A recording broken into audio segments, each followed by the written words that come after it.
హైదరాబాద్లోని నాంపల్లి సమీపంలో ఉన్నటువంటి కటల్మండి ఏరియాలో ప్రస్తుతం మనం ఉన్నాం. ఇక్కడ బీజేపీ పార్టీ ఆఫీసు మనం పక్క గల్లీలో చూసుకున్నట్లే బీజేపీ పార్టీ ఆఫీస్, దాని బ్యాక్ సైడే ఈ కేసీఆర్ కాలనీ అని ఒకటి ఉంది. ఇప్పుడు ఇక్కడ దాదాపు ఒక 3-4 సంవత్సరాల నుంచి కేసీఆర్కి సంబంధించిన కేసీఆర్ పథకంలోనే అత్యంత ఉన్నతమైన పథకం డబుల్ బెడ్రూమ్లో మనం చూసుకోవచ్చు. డబుల్ బెడ్రూమ్ అనేది పేదల కళ, పేదల కోసం నిర్మించినటువంటి డబుల్ బెడ్రూమ్ ఈరోజు నిర్దాక్షంగా ఇక్కడ ఉన్నటువంటి అధికారులు అయితే వచ్చి వీళ్ళని ఖాళీ చేయించే ప్రయత్నం చేపిస్తూ ఉన్నారు. ప్రస్తుతం మనతో పాటు ఈ బిల్డింగ్ సంబంధించిన వాళ్ళు ఉన్నారు, వారితో మాట్లాడి మరిన్ని విషయాలు తెలుసుకుందాం. అమ్మా, మీ పేరు? నా పేరు డాలీ సార్. అంటే ఏం జరుగుతుంది ఇక్కడ, ఎందుకు వెళ్ళిపోమంటున్నారు? ఫస్ట్ మేము 2016లో ఇల్లులు ఇచ్చినాము. మా ఇల్లులు ఇక్కడ మేము ఉండే మా ఆయన అంటే ఇక్కడ మీరు ఇంతకుముందే ఖాళీ ప్లేస్ ఉండే మీరు నివసించే ఇల్లు, అదే ఇల్లులు ఉండే. మా ఆయన ఇక్కడే పుట్టినారు, మా మామయ్య ఇక్కడే, మా అత్తమ్మ ఇక్కడే, అందరు ఇక్కడే. మా ఆయన చిన్నప్పటి నుంచి ఇక్కడే, మా మ్యారేజ్ అయింది ఇక్కడనే. 2016లో ఇచ్చిన మా ఇల్లులు మేము, మా అత్త, మా ఆయన, మా మరిది, మా బావ, మా ఆడపడుచు, మేము ఇంతమంది ఉండేది. మా ఇల్లులు తీసుకున్నారు. మేము 2 ఇల్లులు ఇచ్చినాము. మాకు ఒకటే ఇల్లు ఇచ్చినారు. యాక్చువల్లీ మా బస్సుకి 128 ఇల్లులు అలర్ట్ అయినాయి. ఇచ్చినారు గవర్నమెంట్ 103. ఇంకా మిగిలిన ఇల్లులు ఖాళీ ఉన్నాయి, అవి ఇవ్వలేదు. మేము ఇనాగ్రేషన్ అయినప్పుడు ఎంఆర్ఓ సార్కి అడిగినాము, అందరికి అడిగినాము. సరే అమ్మ మీ ఇల్లులు మీకు ఇస్తామన్నారు, ఇవ్వలేదు. అంటే ప్రస్తుతం ఇక్కడ ఇప్పుడు మీరు ఇంతకుముందు ఇప్పుడు కట్టినప్పటి నుంచి హ్యాపీగా ఉన్నారు? హ్యాపీగా ఏమి సార్, ఇప్పుడు ఫస్ట్ 2020లా ఇక్కడ సేమ్ ఇలాగే మేము ఆక్యుపై చేసుకుంటే ఇష్యూ అయింది. ఇష్యూ అయినందుకు ఎంఆర్ఓ సార్ మా మీద కేసులు వేసినారు. 4 ఇయర్స్ నుంచి కంటిన్యూగా కేసు కొట్లాడుతున్నాం. అంటే ఇప్పుడు ప్రస్తుతం దీంట్లో నుంచి వెళ్ళిపోవడానికి ప్రధాన కారణం ఏంటి? మేము ఆక్యుపై చేసుకున్నాం, వెకెట్ చేయాలనేసి వెకెట్ చేయించినారు. ప్రభుత్వానికి సంబంధించిన అధికారులు అంటే అర్థం కాలేదు సార్. గవర్నమెంట్కి సంబంధించిన అధికారులు? అవును సార్, వాళ్ళ ఎంఆర్ఓ సార్ వాళ్ళు పోలీస్ వాళ్ళు వచ్చి కాల్ చేసినారు. ఆర్టీఓ ఎంఆర్ఓ ఎవరు రాలేదు, వాళ్ళకి ఎవరైతే పని చేస్తారో వాళ్ళు వచ్చి కాల్ చేసినారు. మీరు దీంట్లోకి ఏ ప్రభుత్వం ఉన్నప్పుడు వచ్చినట్టు? గత ప్రభుత్వం ఉన్నప్పుడు కేసీఆర్ సార్ ఉన్నప్పుడు వచ్చినాము. ఏ అధికారులు అంటే ఈ ఏరియాకి సంబంధించిన నాయకులు, ఏ నాయకులు మీకు ఇది ఓపెనింగ్ చేయించారు? రాజసింగ్ సార్ వాళ్ళే వచ్చి మాకు చేయించినారు. Talasani Srinivas Yadav sir, MRO sir, KCR sir కూడా వచ్చినారు, కేటీఆర్ సార్ వచ్చినారు ఓపెనింగ్కి ఇనాగ్రేషన్ అయినప్పుడు. అప్పుడే మేము అడుగుతాము అంటే లేదు మీ ఇల్లులు మేము ఇస్తామని ఎంఆర్ఓ సార్ హామీ ఇచ్చినందుకు సరే 103 అయినాక ఇవి మిగిలినవి మాకే ఇస్తారు కదా, మాకు చంద్రకళ మేడము చెప్పినారు 128 ఇల్లులు బస్సివాసులకే ఇవ్వాలని. ఆ ప్రూఫ్ కూడా మా దగ్గర ఉంది. SC ST కూడా చేసినారు, అందులో మా పేరు కూడా ఉంది. మేము ఒక్క ఇల్లు ఇచ్చి 2 ఇల్లులు అడగట్లేము, 2 ఇల్లులు ఇచ్చి 2 ఇల్లులు అడుగుతున్నాము. ఒకటే ఇల్లు ఇచ్చినారు, మా అత్తది ఇచ్చింది, మళ్ళీ మా ఆయన ఇచ్చింది, మాకు ఇల్లు ఇవ్వలేదు. అంటే దీంట్లో నుంచి ఎక్కడికి వెళ్ళాలంటే ఏం చెప్తున్నారు అధికారులు? ఏమైనా అడిగే ప్రయత్నం చేసేదా? మేము ఎక్కడ వెళ్ళాలంటే అది మీ ఇష్టం, మాకు సంబంధం లేదు. మీరు వెళ్తే ఇల్లు వెకెట్ చేయాలి. మాకు గవర్నమెంట్ నుంచి ఆర్డర్ వచ్చింది, కమిషనర్ నుంచి ఆర్డర్ వచ్చింది, మినిస్టర్ నుంచి ఆర్డర్ వచ్చింది, కలెక్టర్ ఆఫీస్ నుంచి ఆర్డర్. వేరే వాళ్ళకి ఇస్తారంటున్నా లేకుంటే దీన్ని పడగొట్టే ప్రయత్నం? పడగొట్టేది ఏం లేదు, వేరే వాళ్ళకే ఇస్తాం. మాకు ఇస్తారు. ప్రూఫ్ ఏంటంటే ఎవరు ప్రూఫ్ ఇవ్వట్లేరు. మేము ఎంఆర్ఓ సార్కి అడిగినాం, మాకే ఇస్తామని చెప్పండి, మేము ఈజీగా మీకు కాల్ చేసి మీ ఇల్లు మీకు ఇస్తాం, మళ్ళీ మాకు కలెక్ట్ చేయండి అన్నాము. ఇప్పుడు మేము ఇక్కడనే ఉన్నాం కాబట్టి మా బస్సివాసులు కూడా మాకు ఎప్పుడు అభ్యంతరం చేయలేదు మీరు ఉండొద్దని. ఎందుకంటే మేము ఇక్కడ మా ఆయన ఇక్కడే పుట్టింటి ఇక్కడనే పెరిగాడు కాబట్టి. ఇంతకుముందు ఏదైతే మనం 3rd ఫ్లోర్లో ఇక్కడ ఆ అమ్మ మాట్లాడింది, ఇది H బ్లాక్ అని చెప్తా ఉన్నారు. H బ్లాక్లో కూడా 3rd ఫ్లోర్లో ఉన్న వాళ్ళందరినీ పంపించే ప్రయత్నం చేస్తున్నారట. ఒకసారి పైనకి వెళ్ళి పరిస్థితి ఏందో చూసే ప్రయత్నం చేద్దాం. ఇప్పుడు దాదాపు గవర్నమెంట్ వచ్చిన తర్వాత హైడ్రా భూములు ఏవైతే ఉన్నాయో అవి బఫర్ జోన్లో ఉన్నాయి కానీ FTLలో ఉన్నాయి కానీ అటువంటి వాటిని ఖాళీ చేసే ప్రయత్నం చేస్తారు. అది ఓకే, దాని మాటికి ఓకే, ఎందుకంటే అది అక్రమంగా కట్టింది కాబట్టి దాన్ని యాక్సెప్ట్ చేయవచ్చు. చూడొచ్చు వాళ్ళ మీద వాళ్ళే ఆధారపడి వాళ్ళ అవసరాలని, వాళ్ళ ఫ్రిడ్జులని వాళ్ళు దించుకునే ప్రయత్నం చేస్తాం. రికార్డ్ అవుతుందా? దించే ప్రయత్నం చేస్తున్నారు. చూడండి ఎంత ఇబ్బందికరంగా ఉందో.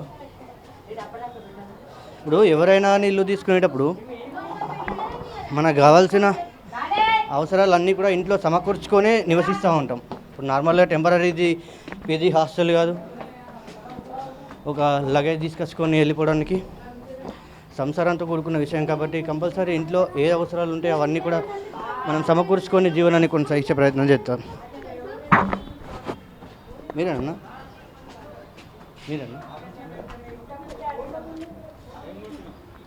మీరేనా ఏమవుతుంది అన్నాడు?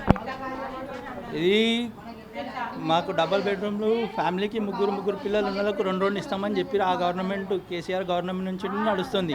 అయితే వేరే ఎంఆర్ఓ గారు ఆ మధ్యలో ఉండి ఎంఆర్ఓ గారు వేరే వాళ్ళకి ఇస్తున్నారని తెలిసి మేము తాళాలు ఇరగొట్టి ఉన్నాము, అన్అఫిషియల్గానే ఉన్నాము. ఓకే, తర్వాత పోలీస్ కేసు చేసిరు, అది చేసిరు, ఇది చేసి అన్నీ చేసిరు. లాస్ట్కు ఒకరిని ఖాళీ చేయాలని నడుస్తూనే ఉంది. ఇప్పుడు నిన్నటి వరకు మా ఇద్దరిది పేరు లేకుండా దీంట్లో మేము వీళ్ళకు ముగ్గురు అన్నదమ్ములు, మేము ముగ్గురం అన్నదమ్ములం. ఒక్కొక్కటి వచ్చింది, డబల్ ఇస్తా అన్నారు. మాది ఇప్పటివరకు చెప్పలేదు, ఇప్పుడే వచ్చింది లిస్ట్, ఇప్పుడే ఖాళీ చేయని టైం కూడా ఇస్తలేరు సార్. వేరే వాళ్ళ బెడ్రూమ్లకి మీరు అప్లై చేసుకున్నారు ఇంతకుముందు? చేసుకున్నది మా జాగా సార్, ఇది మా బస్తీ, పాత బస్తీ మా జాగా ఇరగొట్టి కట్టి ఇక్కడనే మీకు ఇస్తామని చెప్పి మేము అప్లై చేసుకున్నది కాదు. మేము ఇక్కడనే పుట్టినాము, ఇక్కడనే జాగా మీ బస్తీ మీకు కట్టించేస్తామని చెప్పి ఇచ్చేస్తామని ఒక్కొక్కటే ఇచ్చిరు. ఇంకా ఇవ్వలేదు. మళ్ళీ బయట వాళ్ళకి ఇస్తామని చెప్తే మేము వచ్చిన్నాం. ఇలా అప్పటి నుంచి నడుస్తుంది, 5 సంవత్సరాల నుంచి నడుస్తుంది. 5 సంవత్సరాల నుంచి ఏ ప్రాబ్లం లేదండి. గత ప్రభుత్వంలో ఇచ్చినప్పటి నుంచి ఇప్పటికి ఏ ప్రాబ్లం లేదు, ఇప్పుడే స్టార్ట్ అయింది. అంటే కూడా ప్రాబ్లం అయింది సార్, అప్పుడు కూడా ప్రాబ్లం అయింది. ఇట్లనే చేస్తే మరి ఇంత చేయలేదు. కేసీఆర్ సార్ వేరే వాళ్ళతో మాట్లాడితే ఉండండి, మేము చేస్తామని చెప్పి కేసు నడుస్తుంది, కేసు తీసేస్తా అని చెప్పారు. ఇప్పుడు మళ్ళీ వచ్చి 15 రోజుల నుంచి చేయండి అని లిస్ట్ ఒకటి తెచ్చిరు. డబుల్ బెడ్రూమ్ పేదల కోసం నిర్మించబడిందే. డబుల్ బెడ్రూమ్ అంటే పేదల కోసమే, అంటే లేని వాళ్ళ కోసమే. అట్లాంటి వాళ్ళు మీరు ఉన్నారు, ఇప్పుడు మీ బస్సు మీరు ఉన్నారు అంటున్నారు. దీంట్లో నుంచి కూడా ఎలా అప్లై మమ్మల్ని కూడా ఇక్కడ నుంచి ఎలా కొడుతున్నారు, మేము ఉన్న దగ్గర నుంచి ఎలా కొడుతున్నారు.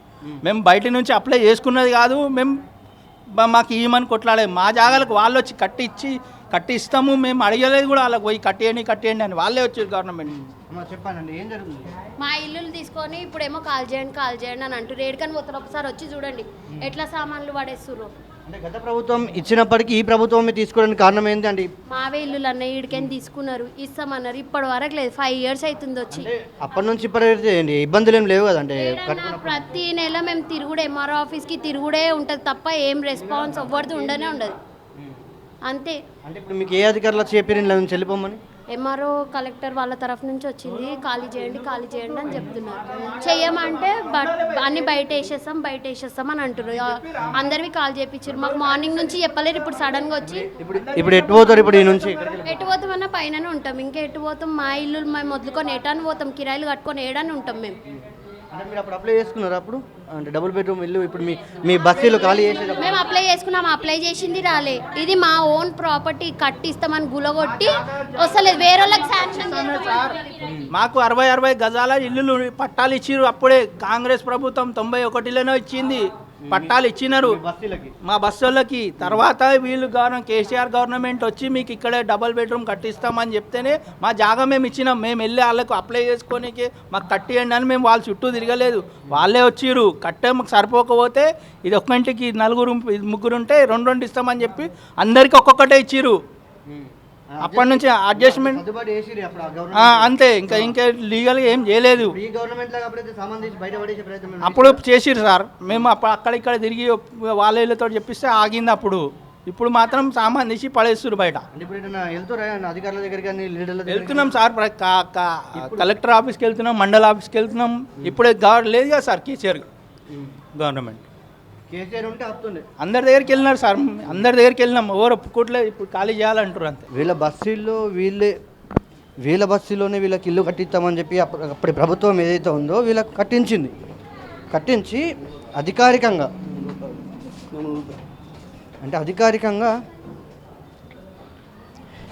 వీళ్ళకు అలాట్మెంట్ చేయనప్పటికైనా కానీ ఉండడానికి నిరాకరించలేదు.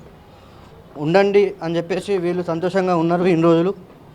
ఇప్పటివరకు అయితే ఏ అడ్డంకులు అయితే రాలేవు, వీళ్ళు ఎక్కడి నుంచి అయితే ఎదుర్కోలేదు. కానీ ప్రస్తుతం ఇప్పుడే నిర్దాక్షంగా ఇక్కడ నుంచి వెళ్ళిపోవాలంటూ అధికారులు చెప్తున్న విషయం మనము వాళ్ళ ద్వారా విన్నాము. ప్రస్తుతం ఇక్కడైతే ఒక ఉద్రిక్తత వాతావరణం నెలకొనే ప్రసక్తి ఉంది. ఎందుకంటే చూసుకోవచ్చు, సాయంత్రం అంటే ఇంత బిజీ ఉండే సిచ్యువేషన్ ఇది. దాదాపు 5:30గా వస్తున్నది. మీరు బయట చూసుకోవచ్చు, అక్కడ సభ్యులు అట్లాగే పోలీసు బలగాలు కూడా మోహరించినటువంటి విషయం మీరు చూసుకోవచ్చు ఇక్కడ. సో ఇది ఇక్కడ ఉన్నటువంటి పరిస్థితి. మరి చూడాలి అధికారులు దీనిపైన ఎట్లా స్పందిస్తారో. మరి వీళ్ళకి ఇప్పుడు ఇక్కడ నుంచి వెళ్ళిపోమని చెప్పేసి వీళ్ళని ఎక్కడ అలాట్మెంట్ చేస్తారు, వీళ్ళకి ఎక్కడ కల్పిస్తారు, ఎక్కడ ఇళ్ళని కల్పిస్తారు అనేది తెలియాల్సిన విషయం. అంటే ఇప్పుడు డబుల్ బెడ్రూమ్ ఇల్లు అనేది పర్టికులర్గా లేని వాళ్ళకి, బీద వాళ్ళ కోసమే నిర్మించుకున్నటువంటి ఇది ఒక మంచి ప్రాజెక్ట్. ఇది గత ప్రభుత్వం చేపట్టిన మంచి ప్రాజెక్ట్ ఇది, డబుల్ బెడ్రూమ్ అనేది. దీంట్లో ఉన్న వాళ్ళంతా కూడా పేదవాళ్ళు, ఈ ఆర్థికంగా లేని వాళ్ళు, పేద కుటుంబాలకు చెందిన వాళ్ళే ఇక్కడ ఉన్నారు. వీళ్ళని కూడా ఇప్పుడు బయటకు పంపించేసి ఇది ఎవరికి వాళ్ళని ఉద్దేశం, ఇంకా వేరే వాళ్ళకేదో వేరే దగ్గర ఇప్పించేసి ఇక్కడ ఉన్నటువంటి వాళ్ళండి. ఇప్పుడు దీంట్లో ఇప్పుడు నివసిస్తున్న వాళ్ళు కూడా వాళ్ళ పాత బస్తీ ఏరియాలు ఇవి. దీన్నే అప్పుడు ఉన్నటువంటి గవర్నమెంట్ దీన్నే మంచిగా నిర్మించుకొని వాళ్ళకి ఇచ్చేస్తే వాళ్ళని కూడా బయటకు పంపించే ప్రయత్నం ఈ అధికారులు చేస్తూ ఉన్నారు. Camera person Srikanth, Ravi Reddy, signal TV, Hyderabad.